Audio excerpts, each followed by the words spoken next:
see who's in the audience today. Ashley?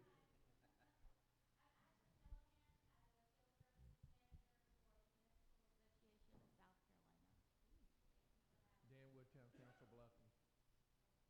Chris Forrester, Assistant Town Manager, Bluffton. James Williams, Buford Jasper, EOC.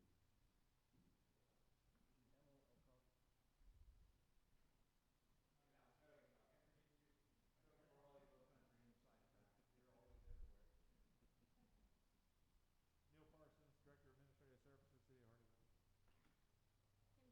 Town of Bluffton. Kevin Eicher, Town of Bluffton. Okay, are we able to introduce the people online?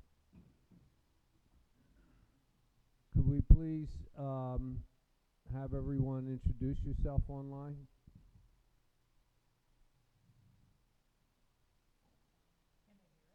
No, I just got a text from Fred. No sound on the call-ins.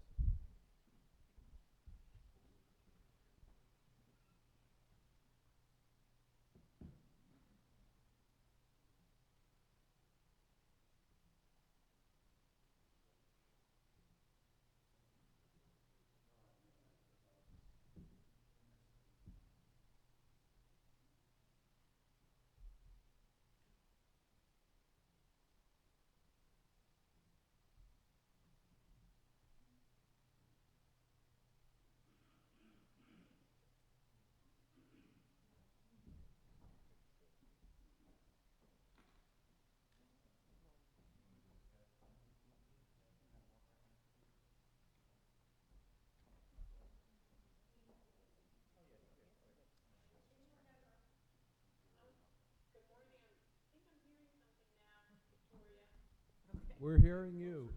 There we go. Okay. A few of us were struggling. Hello. Well, good morning. We've introduced everyone around the room. I don't know if you heard it, but everyone online, would you please introduce yourself and your affiliation as well, please? Did we all hear that? I did. Hi, this is Tammy Hoy Hawkins with Community Works. It's good to see everyone. I'm sorry I can't be there with you in person today, but thanks for allowing me to join via Teams.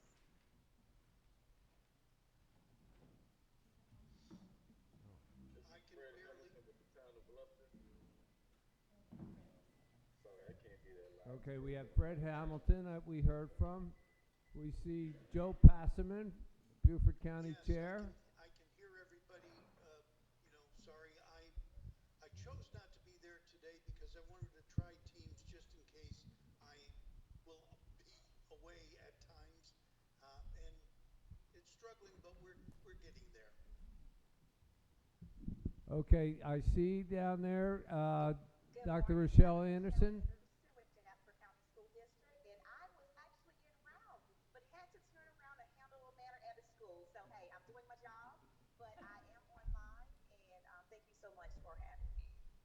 Now pay attention, no distracted driving, Dr. Anderson, okay?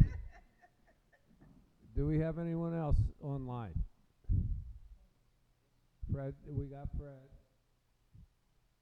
Okay, I think that's it. All right, so we're gonna, which we do usually every year. Mr. Danny Lucas from Jasper County just arrived. Danny, thank you for joining us.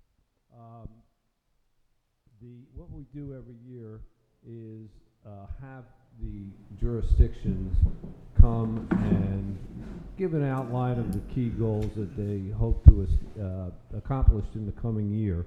And of course, being a regional committee, we are always looking for common cause. So that by understanding what each jurisdiction is doing and their priorities, we can look for ways to cooperate and help each other. So the order of presentations is going to be, for no particular reason, Hilton Head, Bluffton, and Hardyville. And we're going to start off, Mr. Josh Gruber is going to do Hilton Head. Welcome, Josh.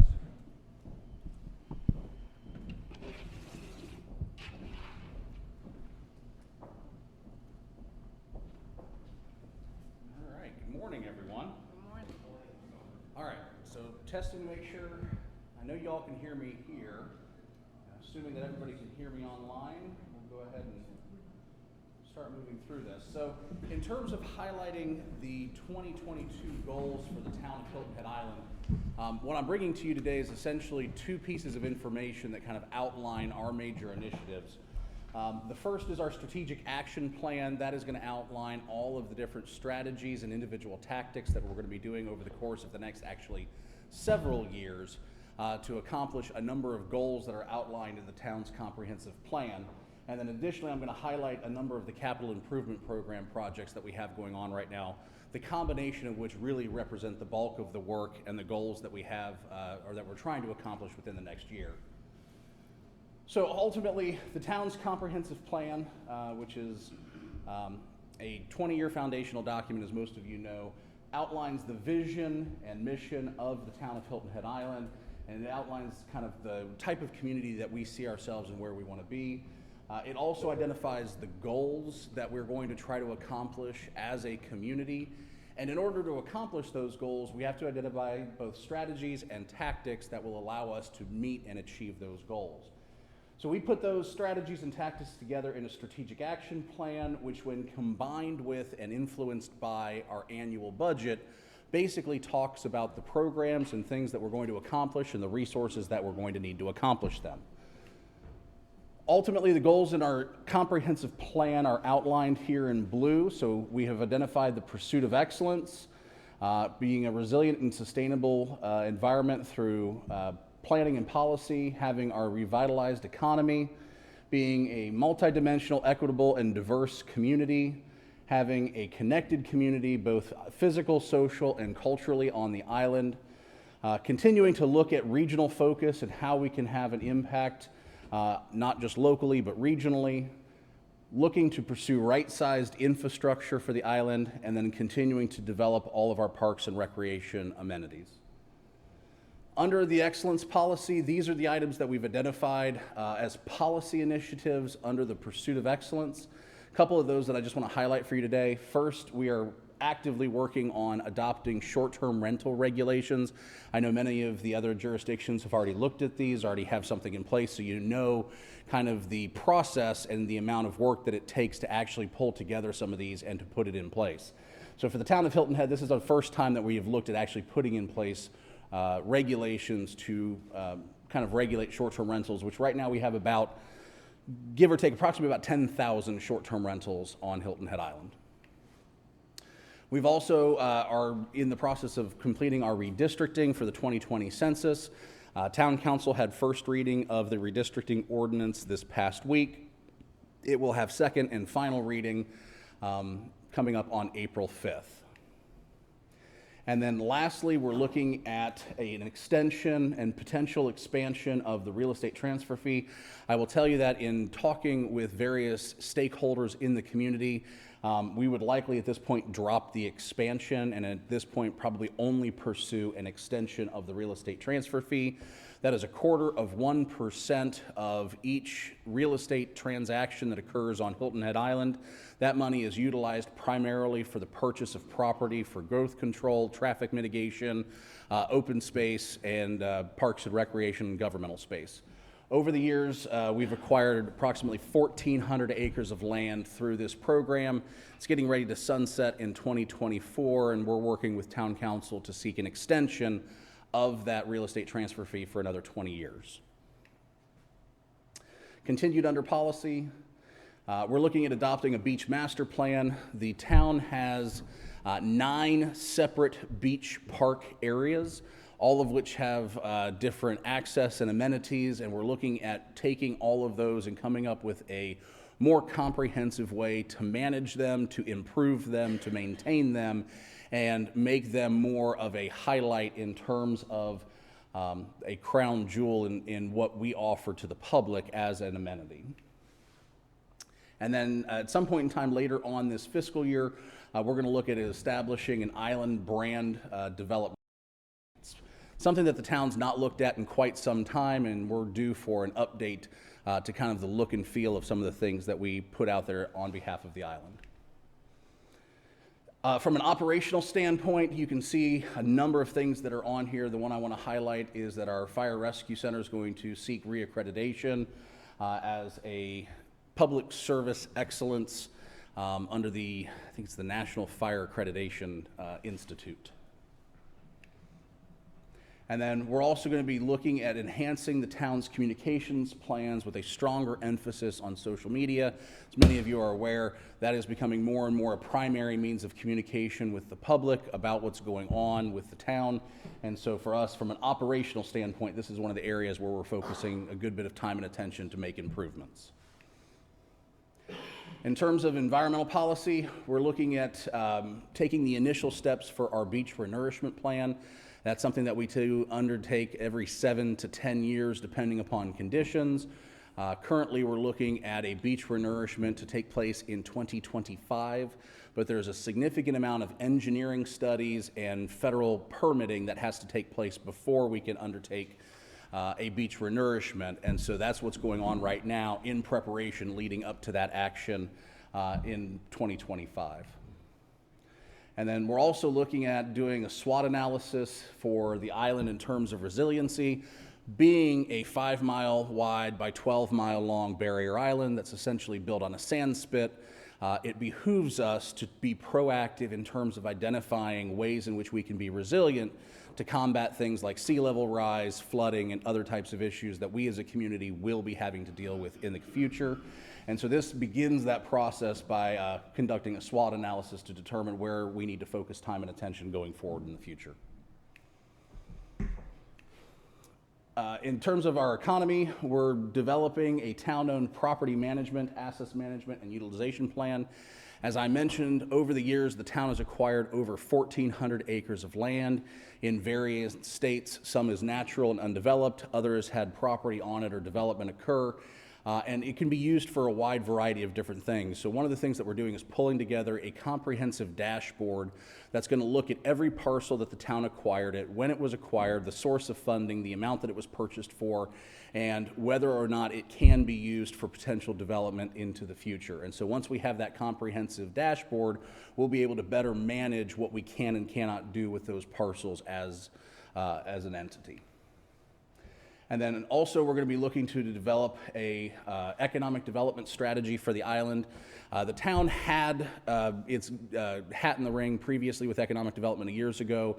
It has not recently, but it's something that we're placing a renewed emphasis on going forward. And the place to start with that is by actually developing what is going to be our economic strategy for the island going forward. Under inclusive policy, we had a consultant prepare for us a report on how we can protect and preserve Gullah Geechee culture on the island. And out of that was a task force work plan that developed, I believe, 16 separate items of things that we can do. One of the largest of which is look at creating an overlay district for our historic neighborhoods that are on the island. The town has been working on that for a while. A number of those 16 items have been completed. The rest are underway at various points in completion, but that's one of the major initiatives that we're working on in terms of trying to create that task force work plan. With our connected goal, we are looking at Mid-Island redevelopment strategy. The Mid-Island track is a 100-acre piece of land that was purchased that was formerly about 9 holes of a golf course, and we are looking at potential redevelopment for that property. Some of the initial things that have been looked at is the relocation of the St. James Baptist Church, which is a historic African-American church that's at the end of the runway for the Hilton Head Airport. And then we're also looking at a number of different passive and active recreational amenities that can potentially go into that property, among other uses. But the plan is to not only look at developing the Mid-Island track, but looking at how we can use that property as a catalyst for further redevelopment in that area. We've got several shopping centers that are in very close proximity to that parcel that are aged, that are run down, have at least some levels of vacancy in them, and our goal is to create a greater redevelopment strategy utilizing that park that will help benefit some of those broader areas around that region. We're also developing an island growth framework and illustrative master plan. Those are two of the highest goals that we heard from town council, that in terms of our future and where we're going, these are pieces of information that they want to have available to them to help direct and guide not only further growth on the island, but also having an illustrative master plan to show how that development and how that growth should occur. And then lastly, we're going to conduct a SWOT analysis of our land management ordinance, that is our zoning code, in order to make sure that the illustrative master plan and our growth framework are aligned with our zoning code. Once we understand what direction we're headed, we're going to look at what changes we need to make to our code to make sure that they are in line with where those future directions are. In terms of regional, as with the rest of you, we've been discussing the creation of a regional housing trust. Those discussions continue to be underway in terms of evaluating the cost and benefits for the town in participating in such a program. And then in terms of infrastructure, one of the highest priorities that we've heard from the public on the island is the lack of affordable workforce housing. And so one of the things that we are currently looking at doing right now is a public-private partnership with a developer utilizing at least one or more parcels of town-owned land to come in and ultimately do some level of workforce development, potentially in the 80% to 120% AMI range, among other potential uses. Obviously, we have the William Hilton Parkway Gateway Corridor Plan. This is the replacement of the bridges and the entranceway onto the island. It's in excess now of $250 million project. It'll be one of the largest infrastructure projects that the town participates in, likely within the next 20 to 30 years. I'm sure most of you all are familiar with it, so I don't need to probably provide a whole lot of additional information on what this entails. And then lastly, the town has looked at acquiring Main Street. Main Street is within the commercial corridor of the island. It was privately owned, or at least portions of it were privately owned. Recently, town council authorized the acceptance of a donation of that roadway. We're actively working with the private property owners in order to take it into the town's inventory of roads, and at which point then we'll be looking at doing a comprehensive streetscape program from end to end with all points in between in terms of landscaping, lighting, sidewalks, multi-use paths for that project. And then what I'm going to cover next is implementation of our capital improvement program. So all of this information we are keeping online on the town's website through this web page here outlining our strategic action plan, each one of the initiatives, where it falls in the comprehensive plan, who the lead entity is in terms of the department, who the project manager is, which is the staff person tasked with actually leading these projects forward. And then we provide in the project notes monthly status updates on what is occurring with each one of those initiatives so that town council and members of the public can follow along as progress is being made towards accomplishing those tactics. In terms of the town's capital improvement program, we are looking at basically putting our money into several different buckets: parks, our fleet, roadways, facilities and equipment, beach renourishment, and our pathways. In terms of our parks, we currently have a little over $8.5 million identified for the different parks that you see listed there. The Mid-Island Track being the one that we're actively working on, and then Chaplain Park and Crossings Park both being underway as well. The Coligny Beach area, the Shelter Cove Community Park, Patterson Family Park, and Beach Park enhancements are all also going on as well, but are again a little bit behind some of those other properties. In terms of the Mid-Island Track, as I identified before, it's a former golf course. We're looking at all of those things: land use planning, economic review, neighborhood connections, commercial development, and then protection of history and culture. And so we're working on conceptual design, construction documents, and cost estimates at this point in time to bring back forward to town council for their consideration and review. And we have a workshop on this project, I believe, coming up at the end of next month. You can see there the, I don't know that this provides there it is. So this is the Mid-Island Tract. Oh, thank you. I thought I was doing that. And then you can see the other areas around the outside there that are part of that redevelopment district that we're looking at. In terms of Chaplain Community Park, we're looking at conceptual design and permitting for improvements. I'm sure as most of you heard, pickleball is a very popular activity right now, so we're looking at incorporating that within this park design, but also reconfiguring some of the existing recommended that are there. There are sports fields, a new dog park, and then connections to the Chaplain Linear Trail. With Crossings Park, this is primarily our ball fields area. We're looking at how we can reutilize and redesign the park to create hopefully more ball field space in this existing park. It's used for both baseball and softball activities, and then we're also hopefully going to be able to incorporate trails and pathways around the perimeter of the property. Patterson Family Park, this is where we've parked some of our American Rescue Plan money to create a neighborhood community park just off of Marshland Road. Roadways themselves, particularly intersections, crosswalks, safety-based improvements to our existing roadway network is essentially where a lot of this is focused. And then, of course, enhancements on Main Street. And then we're looking at Pope Avenue, which is one of our main arterial roadways that takes you from Coligny Circle down to the beach. Pathways. The town has over 70 miles of pathways on the island, and part of what we look to do is to take some of those existing areas and make sure that they are refreshed, they're updated, the paint, the markings, the signs are all uniform, they're all new, they're all looking nice and clean, since the town's been building pathways for years and years now, and so some of those areas need to be refurbished in terms of the infrastructure that's there.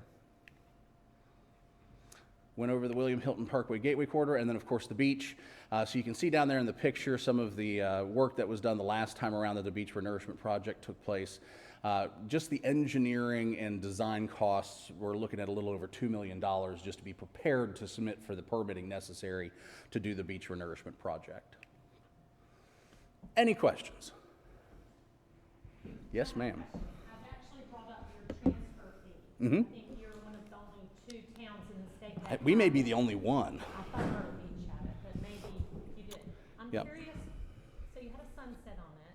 Mm-hmm. Can it automatically be renewed even though they shut the gate on all of us? And there's a lot of questions. Yes. So, Yep. Because my brain's on Mhm. yours. What's the expansion that you are considering, and how can all of us learn about it from your brain so we can go for this as well? sure.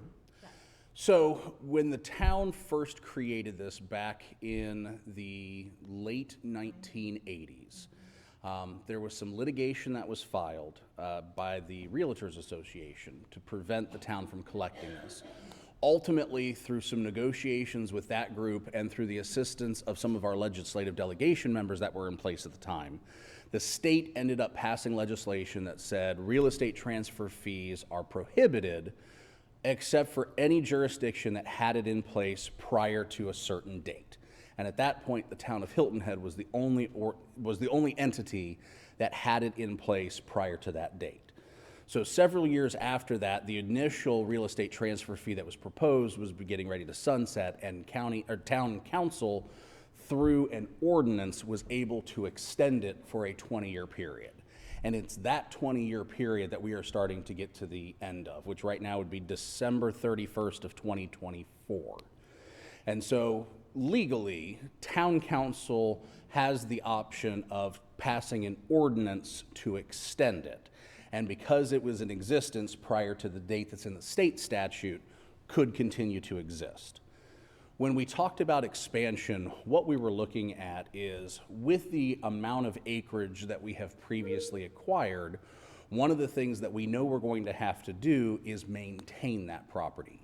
Even property that was undeveloped, as many of you may know, a substantial portion of Hilton Head Island was planted pine and was being used for forestry. And so planted pine and areas like that still need to be maintained from a land management standpoint. And so our thought was, if we expanded the language slightly to allow not only acquisition, but maintenance of properties, that would kind of look to the future. Our concern at this point, though, is if we look at expanding the potential use of that funding, do we cause concern with the legislative delegation or the General Assembly to go back in and potentially, because if they changed the statute and rescinded that exemption for anybody who is in place, that would prohibit the town from being able to use it. So the safest course of action, we believe, is just looking to extend it because that's what's previously been done and has not had a problem. So as a realtor,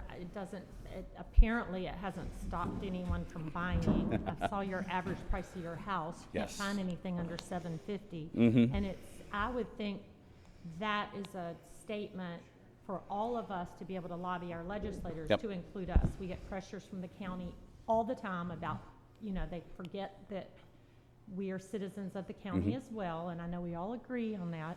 So how do we sustain ourselves? And this is something I brought up to council and Stephen, that I think it's just historical, and I love you were part of it, so perhaps town managers can get together to discuss this, because I think it's a great resource for Yep. us, and if we put it to the right areas. So I'm glad you brought that up. Well, and I would tell you, we, as part of our extension efforts, we've been working very closely with the Hilton Head Realtors Association. Right. And we just made a presentation to their body last week. And at this point, we believe that they're going to publicly come out and support the extension, basically because they've seen how this money has been utilized over the last 20 years and the benefits that that has provided. And so the success of the program itself is what's generating the confidence to go ahead and extend it. When it comes to expansion of that, obviously we're all looking for new avenues of revenue and new diversifications to get away from just ad valorem taxes. I think part of the problem comes up, though, is that you've got a very conservative General Assembly, that if it's a new tax, a new fee, it becomes difficult to put in place. Not impossible, but you usually have to fight an uphill battle if you want to convince them to raise any kind of taxes in any kind of manner. But on Hilton, you're right. You're a good case. You're a good test Yep. case. So anyway, great. Expand across the bridge. Thank you. Any other questions before we move on to Bluffton? I have some questions here.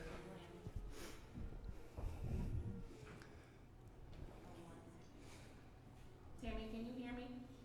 Yeah, I can hear you. I just made a couple comments, and Josh, thank you for your presentation, and thank you for the feedback. I do recall that Hilton Head was grandfathered into that particular legislation years ago. I do agree, and I'm not sure who was speaking because I can't see one of the local realtors there.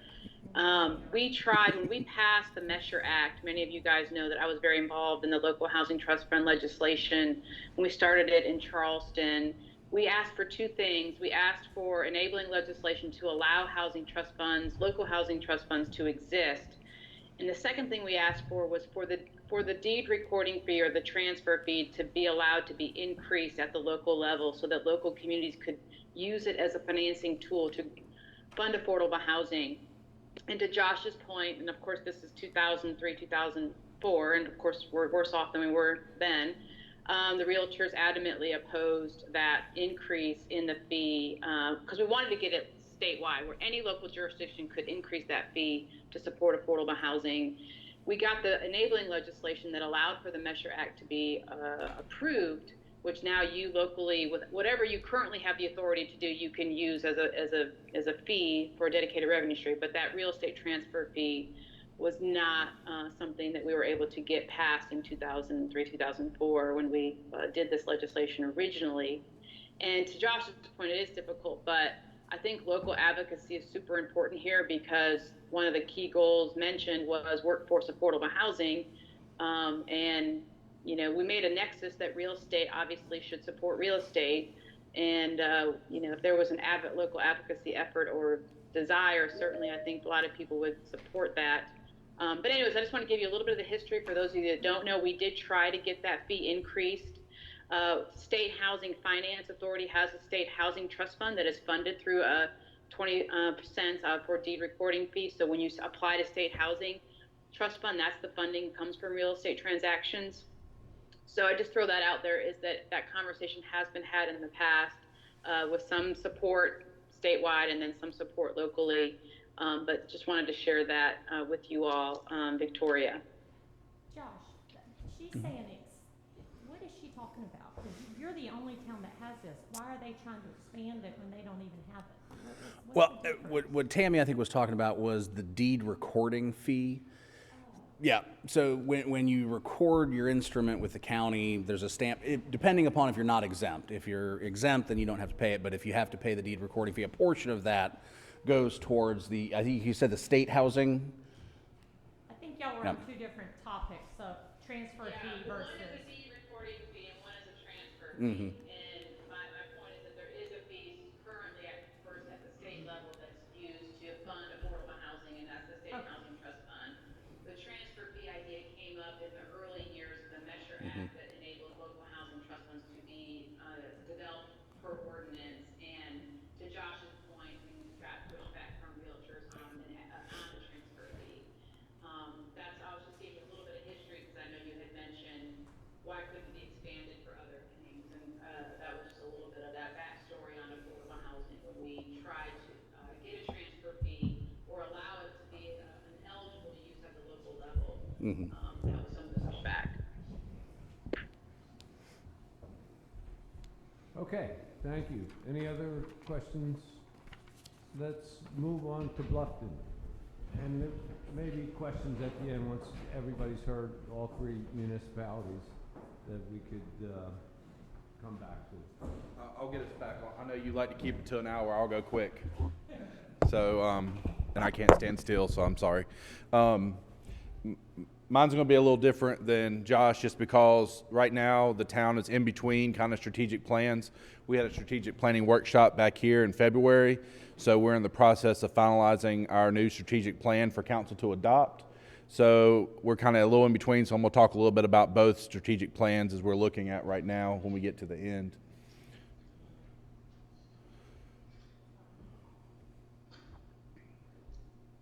Okay. So, and we're still growing, so I'm going to talk a little bit about where we are today before we get into how that's relating to our plan and our projects as we're moving forward. I'm trying to share my screen with them. Hold on one second. Okay. I didn't see the last presentation. Give me 1 second. We can see it. I can see it now. You can see it now? Okay. Okay. All right. It's got the red around it, so, okay.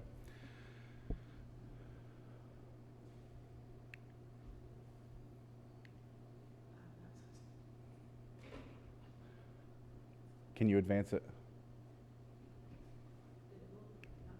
No.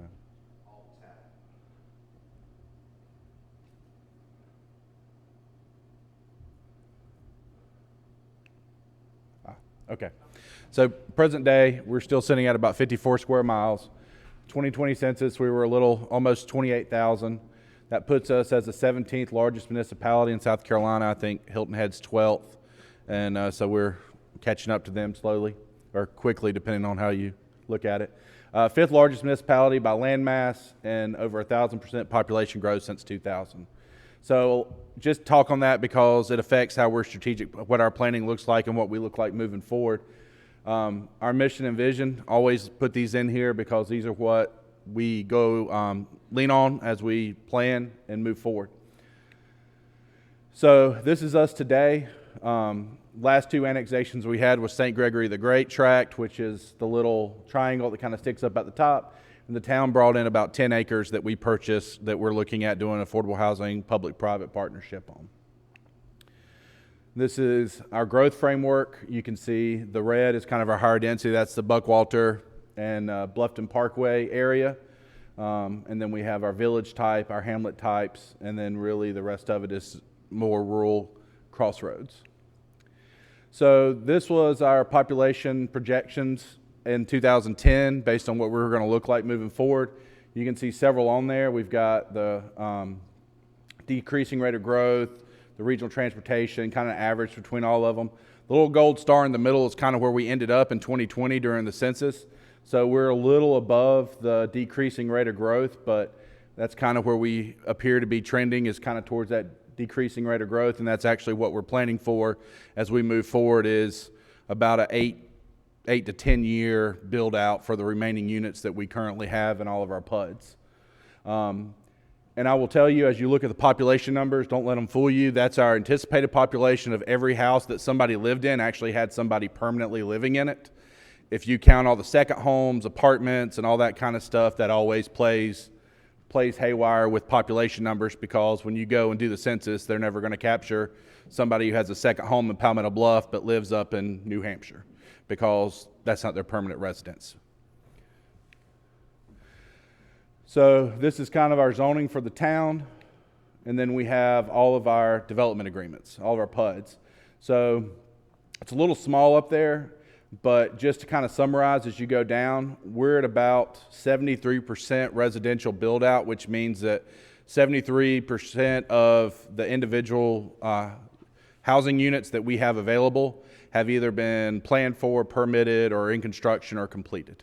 And then on the commercial side, non-residential, that's only about 35%. The commercial always lags a little behind on the residential, and don't know that we'll ever see that number fully capitalized just because of so much commercial that's going on in the county area right now, just on 278 and around the town. So this is kind of where we've been trending. The blue on the bottom is our new residential unit. So you can see in 2021 we were 851 new single-family residential units permitted. That's a little higher. It's back when we were about 15, 16. 17 we were 870. That's our record, and then we kind of had a couple years decrease right at the beginning of COVID, and then it's gone back up now. This is one of the things that I always share as well. If you ever want to know what's going on in the town when it comes to what we're doing, you can go on our website and you can track every permit that we have issued, whether it's residential, commercial, whether it's new, renovation, or any of that kind of stuff. So the mayor always likes to point everybody to here, because they call her and say, hey, what's going on in the corner? And she goes, it's on the website. Just go check it out. So this is a great tool. What's that led to? Well, it's led to our business growth. It's led to our residential, our total number of business licenses going up as we've seen the commercial come in. It's also led to special revenue collections going up with A-tax, hospitality tax. So you can see in 2020, right at the beginning of COVID, when everything shut down, created a little drop, but not much. But 2021, we've seen all of our record numbers for those collections, and we're on pace for 2022. It looks like to be even higher. So that's created some additional funds that we can put into projects, and you'll see some of those coming up that we're going to put some of those funds into. So it takes us to our strategic plan. So council last adopted a strategic plan for 21-22. Like I said, this one's kind of on its way out. Our 23 is going to be on council's agenda for them to adopt. And once it gets adopted, we'll replace this one with that one. So there's kind of in between two. So I'm going to talk a little bit about both. But these are our core things we focus on: affordable and workforce housing, community quality of life, economic growth, fiscal sustainability, infrastructure, May River and surrounding rivers and watersheds, and town organization. So everything we do falls underneath one of those categories as we set out our action items. So I'm going to talk a little bit about 21-22. This is very busy. I'm just going to hit some highlights. I want to talk about some program procedures we did. And you're going to see a lot of trends in this, and that is trying to control the growth that's going on inside the town. You'll see new architectural standards in the historic district. The regional stormwater ordinance that was passed puts more limitations and restrictions and clearing as developments are going on. May River Watershed Action Plan. There's a lot in there to talk about making sure that we're protecting our river, impervious surfaces versus pervious surfaces, and keeping that there. There was also a lot of stuff that came out of COVID. A lot of digital stuff that we went virtual with that was kind of that silver lining in all of that. We've got very good at being flexible. We've made it so that our citizens can access just about everything virtually or online. So that was part of that. Other thing we've done recently as part of this is a bunch of historical preservation. We did a historical preservation incentive plan. That was the Bailey bill. We adopted that. We also adopted proactive preservation, or preservation by neglect, demolition by neglect, which is we can go in and make sure that if somebody's allowing a historical property to just fall to the ground, we can step in and rectify that and make sure that property is saved. As part of that, we also created some grant programs where residential and commercial can come in if they are in a historical property and apply for a grant from the town to do improvements to their property, so long as we can get a, Chris, what's the term for it? Historical or preservation easement associated with the improvements that are made. So we're making a big investment into our historical district to make sure we keep our properties. Did a few capital projects. We renovated municipal town hall, finished the Calhoun Street dock, sidewalks in Goethe Schultz. We did Buckeye and Simmonsville sidewalk, sliding, and drainage. Completed Don Ryan Center and opened it up. And we did some community outreach. So we did a community survey last year, got some positive results, some things we need to be working on. But overall, 83% were satisfied with the services that the town provided. 76% say that Bluffton's a friendly friendly community, so we took that as a positive. And what we also found is about 42% of the people who live, every household in the town has a child under 18 in it. So that's a very high population of children within our community, within our households. We're also working right now to expand our events. We're going to start doing 4th of July. We're doing a movie series, and we're talking about doing concerts and stuff like that. So as we're coming out of the kind of sheltered time of COVID, we're looking to do more things, because just since COVID started in the last 2 years, we've probably brought in a couple thousand, maybe more people into our community that hasn't got to be a part of our community during that time. So we're wanting to get them out, get them to be part of the community, feel like they're welcome, feel like they're part of the community. So we're going to start doing more events to get people out. So as we're transitioning into our next strategic plan, what you're going to see from all the growth and from what we've done is more growth management. We're completing our comprehensive plan this, I think it's July, it comes to council for completion. But we're going to look at updating our neighborhood plans in Buckeye and Simmonsville and Goethe Schultz to say, okay, we did these 10, 12 years ago. A lot's changed since then. What's changed? What do we need to be looking at? And what do we need to be focused on for those communities as we're transitioning to the future? And also look at our Old Town Master Plan. We've also got watershed and resiliency. So you're going to be seeing council coming to them for a tree ordinance to address removal and replacement. They'll adopt that probably in April.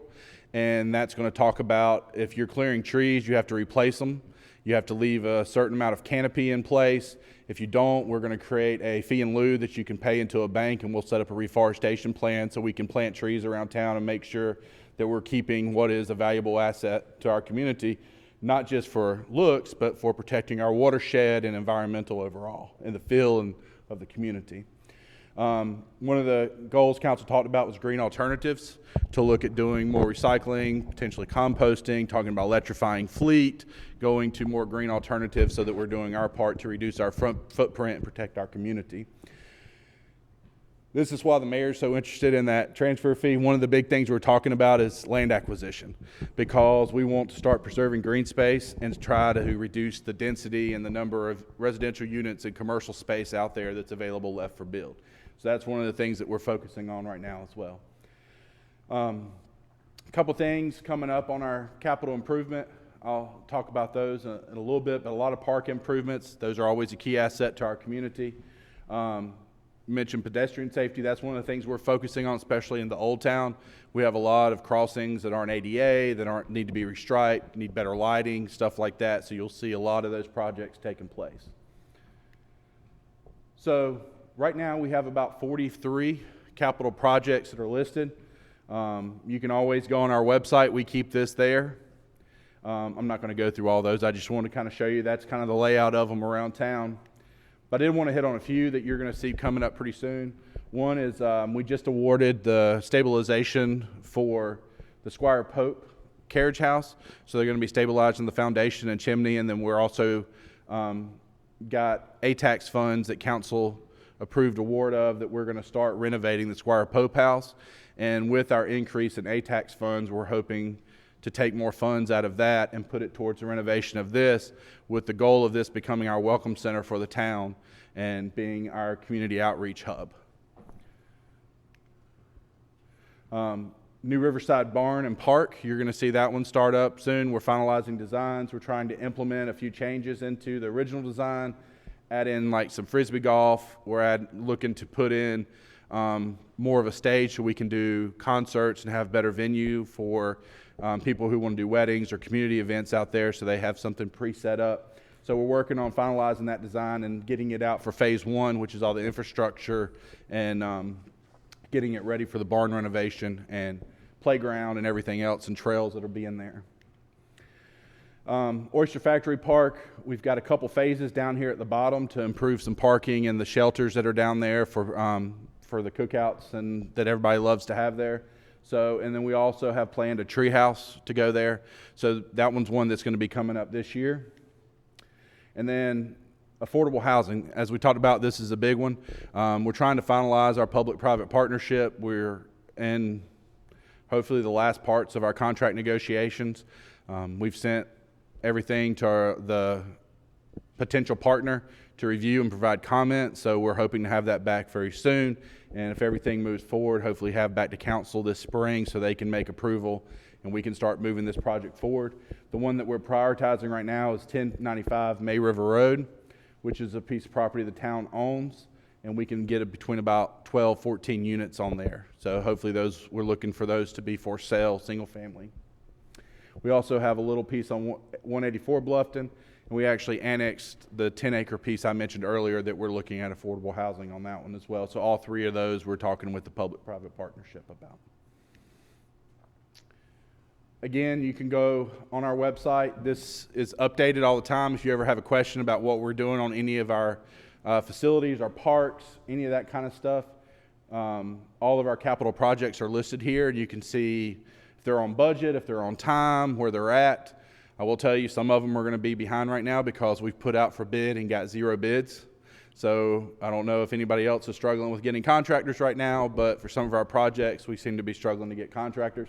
But we're trying to work through that and look at alternatives to get some of these projects moving forward. So we share everything as much as we can. Social media, our website has a plethora of information. I always encourage everybody to go there. But as Josh talked about, the world lives on social media now, so we try to be as much as everywhere we can. There's some we're missing on here. We don't have TikTok and some of the other things that are out there, but we're trying to be everywhere we can that our communities reach for us. So that's all I had. So I can answer any questions. And oh, you said you wanted to wait to the end for questions? We can do either way. Does anyone have any questions like to ask? I know it went fast. I was trying to make up time. Well, we started late, so. Okay. We can always come back to questions after we hear from Hardyville. And so our presenters today are Mike Zimbor from the city manager, and Neil Parsons is our Director of Administrative Services. Mr. Zimbor.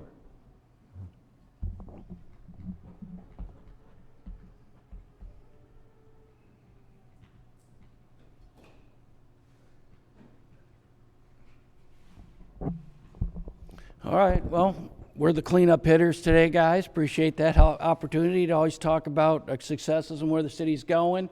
I wanted to thank Mr. Parsons. He's the brains behind the outfit. I'm just the mouthpiece. So he produces all the good stuff, and I get to talk about it. But I appreciate that. Now, so we started in 2015. I got there, and Hardyville is not unlike Bluffton and Hilton had from years past. So you had a blank canvas with all kinds of opportunities. Well, that's what the city is. Or a 1,000-piece puzzle where you have the framework and you're just filling in the pieces. So things have really changed. We had our strategic planning retreat like you guys do every time, and we presented some key matrices from 2015 to 2021. And it was just the amount of things that have happened from 2015 to 2021 is just incredible. Between the taxable value, the market value, the amount of approved industrial space, the amount of acreage sold in a Hardyville Commerce Park, the amount of employees' budget, just everything from soup to nuts, plus the quality of life, significant increases, measurable metrics. So when you look at some things, it was just we put it together. It was astonishing to me, and it gives credit to the visionary elected officials and the competent and capable staff people like you guys have that move the city's vision forward. So we've been really happy with that. Go ahead, Neil.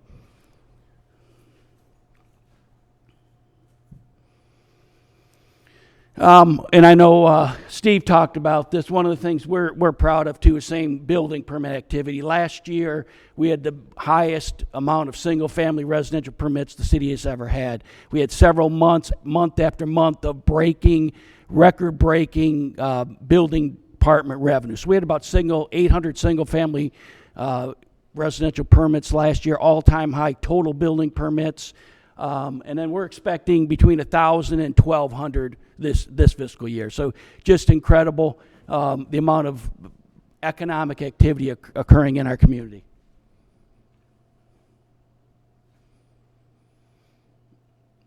Okay, some of our accomplishments. Well, first, just digress. It's interesting how everybody's perspective when people do different presentations and the things, how they present their ideas. So everybody's doing a little different. Neil uses Prezi, which we think is a really good tool, kind of very interactive, but appreciate him. So one of the big things, I think most people have seen it, we're very proud, years in the making, our recreation center. We opened in August. It's probably going to be between $9 and $10 million when it's all complete. So it's really a community center. A lot of recreation, but a lot of programming. It's a lot of community use, a lot of meeting rooms, educational activities. Just a really centerpiece for us to build on moving forward.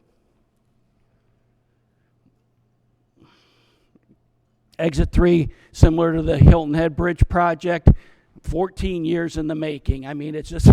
I've been here almost 7, but 14 years to deal with the state, and we're finally, I don't know where you guys are at, but the STIB and the Department of Transportation and getting the intergovernmental agreements and the loan agreements. It's an endless activity, but there is some light at the end of the tunnel. I know the mayor always talks about, and we all are, traffic impact analysis and just I-95 and just the clogged roads and the backup. So we think this interchange is going to be significant economic activity as well as hurricane evacuation route and just a number of good things to serve all of our industrial area south of exit 5 on 17. Economic development. So interesting. So about 4 years ago, Riverport really started. That was about 4.5 million square feet of storage, logistics, warehousing. Over the last 2 years, we've approved over 13 million plus square feet between 3 projects. So that whole corridor, you're going to see a sea of buildings and a sea of economic activity as well as job creation. So we're really thrilled about what's going on in the southern part of the city.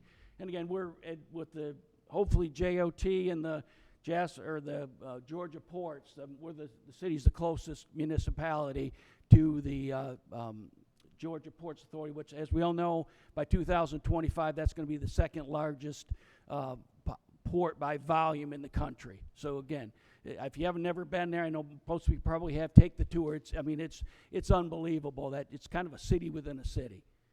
Go ahead. Oh, stay on that real quick. So we had I think we have about I think there's 2 buildings done, 2 under construction. And some really big names, so we're really thrilled about some of the current tenants and a couple of the buildings. So I've never heard of a couple of those companies. When you look them online, they're big national companies. So we're really thrilled, and we're expecting more leases and stuff to be negotiated. So a lot of good economic activity happening in that part of the city. Go ahead. Yeah, Richard Gray Sports Complex, again, we did we did a lot of stuff behind the city hall. We have that turf football field. We did a covered basketball courts with fans. We did a dog park and other improvements. Plus, we have another several $1 million over the coming years to really improve that recreation center in the heart of the city.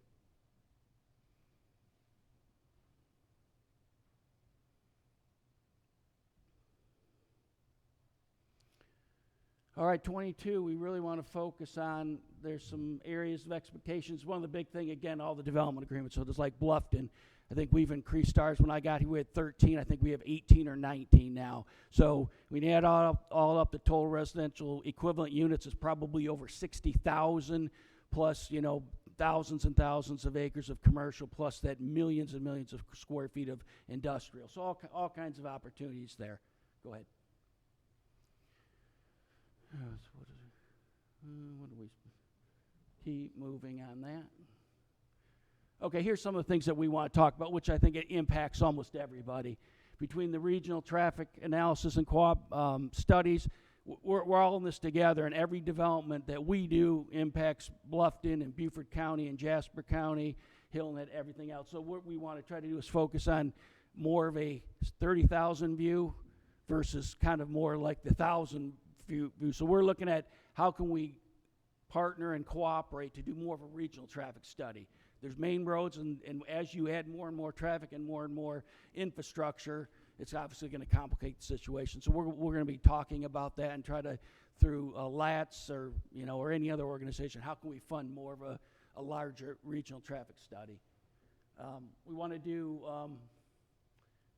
improve city-wide communications, improve neighborhoods and jurisdictions. So I'll go just like you guys. How do we communicate? How do we get our message out? And how do we have that dialogue between our residents and our elected officials and staff? So we're all on the same page, all rowing in the same direction. So that's important.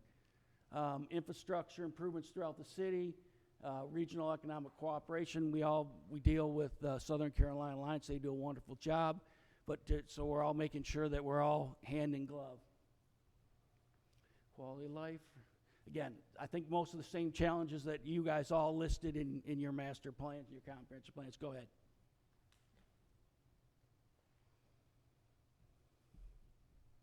Yeah, and I think four key things. Continued announcements of new residential, commercial, industrial projects. That was what we're expecting. The the US 17 widening, I-95 widening, exit 3, exit 5, and exit 8. That's all going to have an impact on our community. Advancement of our workforce training, and I know we're all working on that. The city, we started a workforce development and training program. We're going to really expand on that. We do CDL, forklift, and welding. And we have a company that we utilize that can do 89 different certifications. So again, most municipalities, they don't focus. Their core mission is not doing job training. Usually let counties or other state organizations. We've been fortunate that we have a very good comprehensive program. We're also working on, we have about 1,500 units that we would call attainable. So in that 80 to 120% AMI that are either in development or building. So we're trying to help everybody solve the housing problem in our area. And then just regional cooperation. That's what we're here for. So whether it's traffic, it's environmental, economic development, workforce training, the Affordable Housing Trust Fund, how can we're stronger together than we are separate. So that's kind of real quick breakdown, and I appreciate the opportunity to tell you what we've been doing of late. Thank you. Okay, thank you. Tom? Has the IGA for Exit 3 been signed yet? I'm hoping it'll be signed a day or two before I die. But yeah, we're trying to cut down the number of lawyers involved to about 50, and then I think we probably can get it done.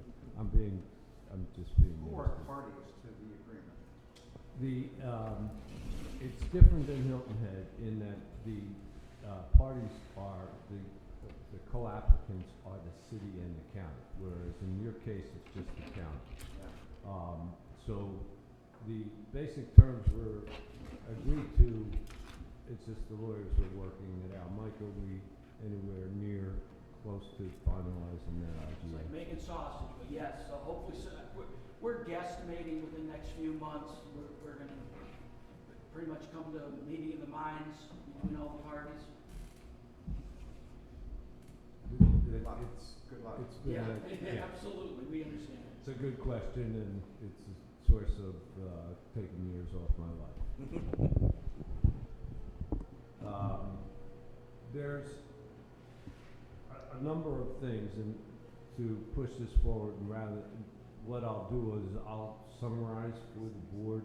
I think there's a couple of areas, and this will tie into future agendas, that I've heard from all three, and economic development and how we could coordinate that regionally, I think would be a topic.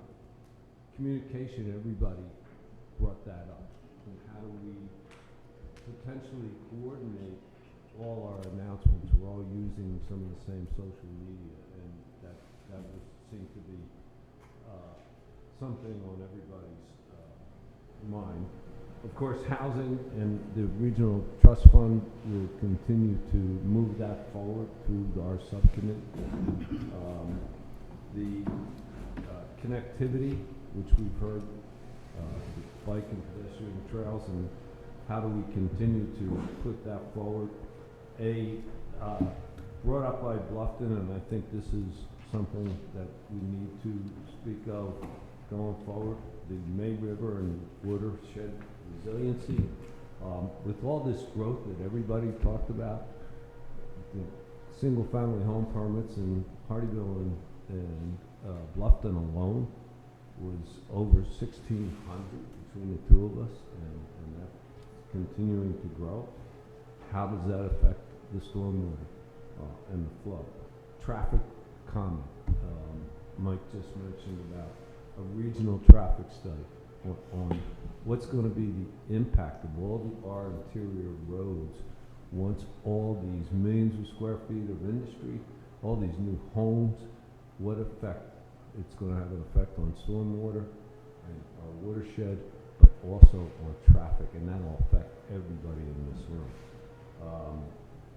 The reforestation, you mentioned that Bluffton said that's something that we do in Hardyville, and that might be a conversation as well. And of course, regional cooperation, which is what this committee is all about. So I'll summarize this and send it out to the board so that and if anyone else has any other common causes that they garnered from these three presentations. Now, for the next step is to invite the counties to do the same thing, give us a summary of what your goals are. Danny and Joe, if you could, I'll be in touch with you if you're ready for next month.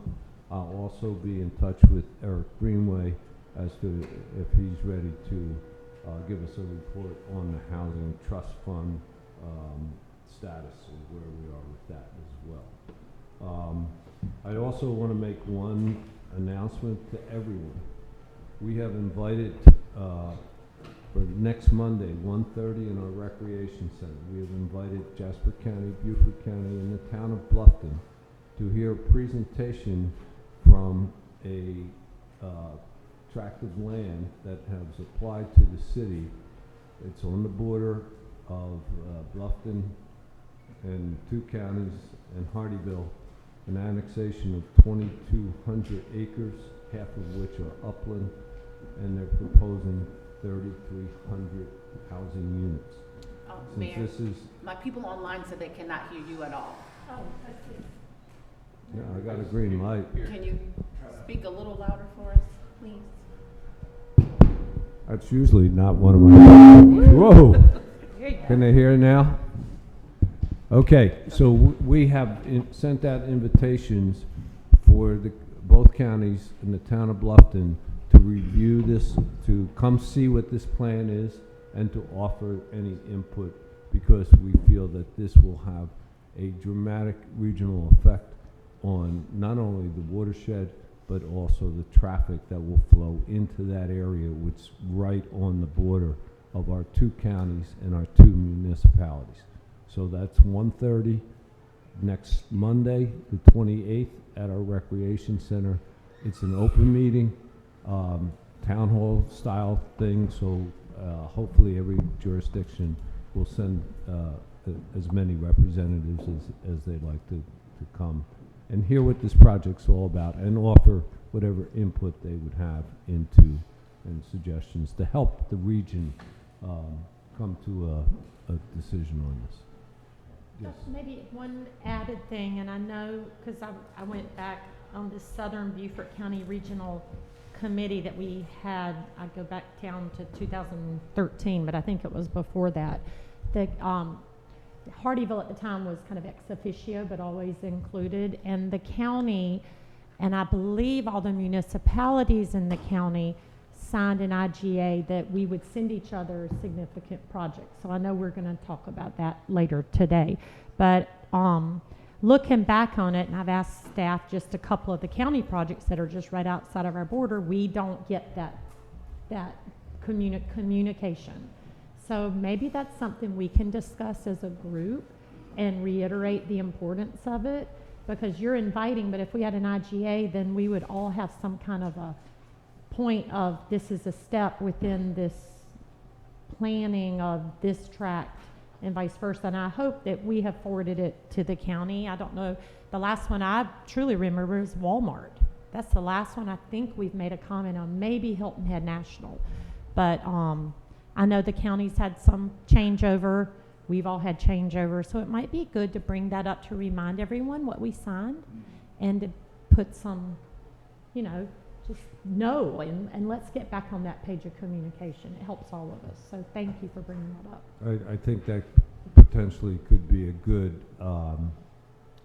agenda item for a future meeting, and perhaps we need a refreshing or a new IGA, because I know, like the city, as you said, Hardyville was ex officio, and we checked, and we never signed or passed the resolution, and perhaps we're long overdue to doing that. So we'll make that a future agenda item. But for next month, we'll invite the two counties to also give a presentation of your key goals for 2022. If you so choose, but I'll be in contact with you after in the next week or so, okay? Are there any further comments or questions to our three presenters today? Yes? I have one.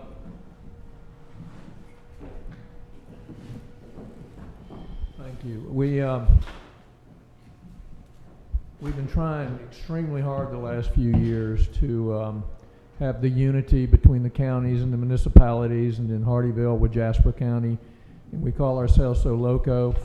And there's always been the north of the Broad and the south of the Broad, but yet people are fluid. So people may have a job in Hardyville but live in Bluffton, or either live in Beaufort or Port Royal, etc. And there was a period of time when Beaufort and the town of Beaufort and Port Royal were showing up to some of these meetings.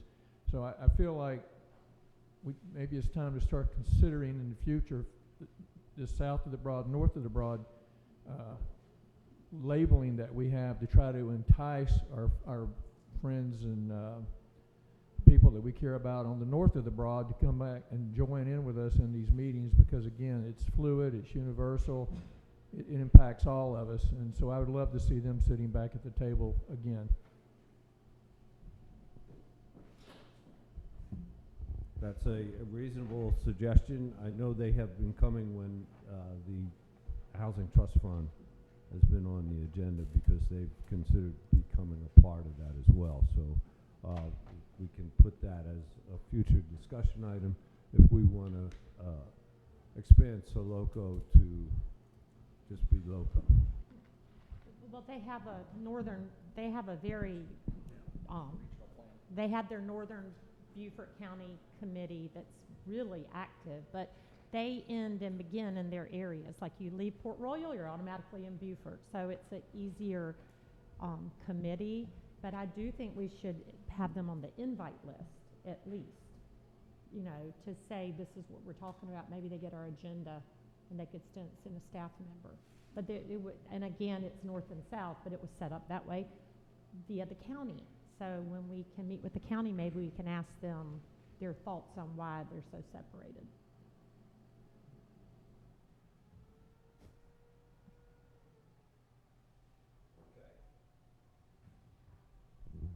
Anyone else?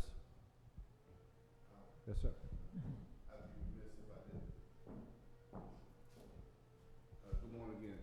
James Williams, Beaufort Jasper Economic Opportunity Commission. You know, we represent the poverty fighting network within the state. And as the town managers did a great job in all of the growth and development, my comment is to always remember that in our Lowcountry, 17% of our households live at or below the federal poverty guideline. So as we make those developments and put those capital projects in place, we cannot forget that demographic that's living within our communities all over north and south of the Broad. So please, let's always keep that in mind. And if you ever need any input, I'm always available. Right, thank you. Any further comments from our online listeners?